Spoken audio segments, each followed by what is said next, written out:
Bonsoir, mesdames et messieurs. François Olivier pour les Most à Montréal, en direct du cinéma L'Impérial, sur le tapis rouge de la première du film Chasse-Galerie, la légende, mettant en vedette Francis Ducharme, Carlin Avernas et François Papineau.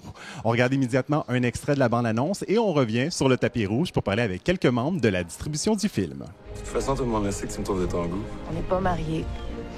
Lisa Gilbert, acceptez-vous de prendre pour époux? Blasphème. Quoi, pas belle mon église? La nouvelle concession. Le long de la Manoine jusqu'au territoire des Montagnais. Le camp est là. Personne n'a 100 000 à ronde. C'est pour ça que j'ai besoin d'hommes de confiance.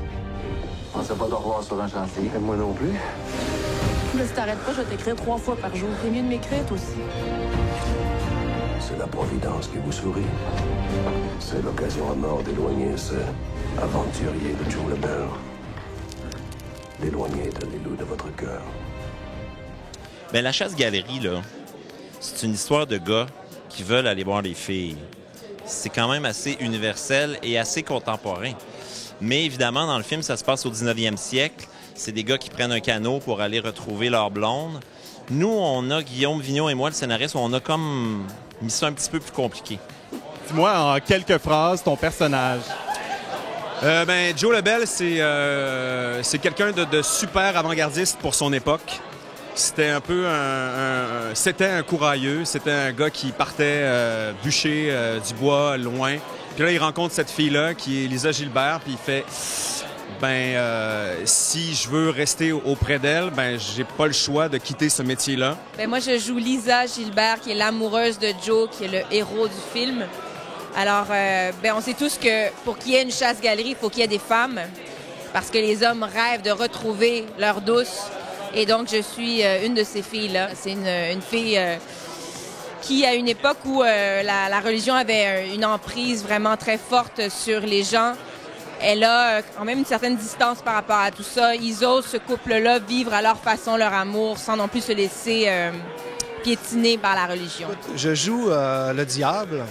Et ce diable-là qu'on a fait, puisque tout le monde a une idée du diable, mais personne ne l'a vu, ça nous laissait quand même une certaine latitude dans la création du personnage. Fait qu'on s'est inspiré, Jean-Philippe Duval, le réalisateur et moi, d'images d'époque. Et on s'est dit que ce gars-là est comme un genre de tueur à gages d'époque.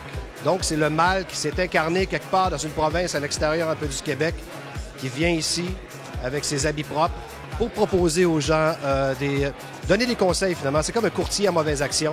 Mon personnage s'appelle Romain Boisjoli, c'est le notaire du village, donc c'est celui qui a le plus d'éducation dans le village, c'est celui aussi qui s'occupe de gérer les concessions qui vont aller dans le bois. Dans la catégorie des vilains, tu sais, il y a 2 catégories, il y a les bons et les méchants, il y en a qui sont un peu entre les deux. Mon personnage est un petit peu entre les deux, il va tranquillement verser dans le côté des méchants, mais c'est un peu par défaut. T'sais. Qu'est-ce qui était le plus difficile en tant qu'acteur par rapport à ce personnage-là à interpréter? Ce qui est le plus difficile, c'est ce qui est plus le fun, je trouve. C'est justement toutes les failles. C'est le froid atroce. Vraiment, ça a été le truc le plus difficile à gérer. C'était le froid. Je peux dire que c'était surtout le fun à faire tout le long. Parce que travailler, ça fait plusieurs fois que je travaille avec Jean-Philippe Duval. À chaque fois qu'il me demande de faire un personnage, c'est souvent quelque chose qu'on ne sait pas trop quoi faire avec. Fait que je sais que ça va être un défi de création qu'on va partager. Je sais pas si c'est ce qui a été plus difficile, mais ceci dit, c'est le danger, l'écueil que j'ai essayé d'éviter. C'est de tomber justement dans le côté plus machiavélique du personnage. Je te dirais que le froid, c'est probablement ce qui a été l'obstacle le plus difficile, mais c'est vite devenu... Ça va être drôle ce que je vais dire, mais c'est vite devenu un allié. T'sais. Le froid est devenu un personnage, mais le froid est devenu quelque chose qui me motivait. Les personnages qui vivaient à cette époque-là ou dans l'histoire vivaient vraiment dans le froid. Il n'y a rien qui est joué. Là. On gèle pour vrai. On a vraiment la difficulté à parler des fois. Fait que ça a été la difficulté majeure. Dis-moi des projets pour toi pour les prochains mois. Prochain mois, je vais faire un Roméo et Juliette que j'ai fait à l'usine C au mois de janvier avec Clara Furet, dirigé par Jérémy Niel et Catherine Godet. Puis on a la chance d'aller jouer cette pièce au Théâtre de Chaillot à Paris au mois d'avril. Fait que c'est super excitant. Je fais partie de Blue Moon qui est sorti sur Club Illico il y a peut-être un mois. Il va y avoir une prochaine saison aussi, j'en fais partie. Sinon, j'ai tourné un film américain à New York en novembre. C'est un petit film indépendant. Je ne sais pas trop ce que l'avenir lui réserve, mais j'ai hâte de voir. Et pour l'instant, c'est tout. On attend une réponse de la SODEC pour De Parents Flics 2. Si ça se fait, on tournerait cet été, mais ça reste à voir. On finit la promotion. Ensuite, j'embarque sur Unité 9 au mois d'avril. C'est mon prochain tournage. J'ai du théâtre l'année prochaine. Bien là, présentement, je suis en train de répéter dans une pièce de théâtre qui s'appelle L'Orangeraie, qui est une adaptation du roman de Larry Tremblay, L'Orangeraie.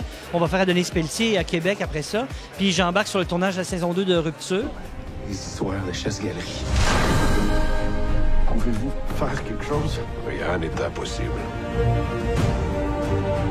Je t'ai pas tenté. Y a rien que t'aurais pu faire. Il est mort sur le coup. Je commence à trouver que ça va pas mal pour un chantier. Vous avez tous compris les règles, les gars? Lucifer! Dominé! Inferné!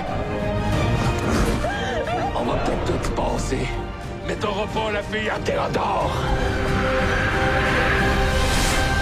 Toi seul survivras à cette chasse-galerie. Le film Chasse-galerie, La légende sera à l'affiche dès vendredi prochain, le 26 février, dans la plupart des cinémas au Québec. C'est un rendez-vous. Les Must à Montréal ont une paire de billets à faire tirer. Vous n'avez qu'à aller sur la page Facebook des Must pour participer. Je vous souhaite bon cinéma et je vous dis à la prochaine lors d'une prochaine sortie, les Must à Montréal. Puis j'invite les gens à venir au cinéma, là, à remplir les salles, on en a besoin.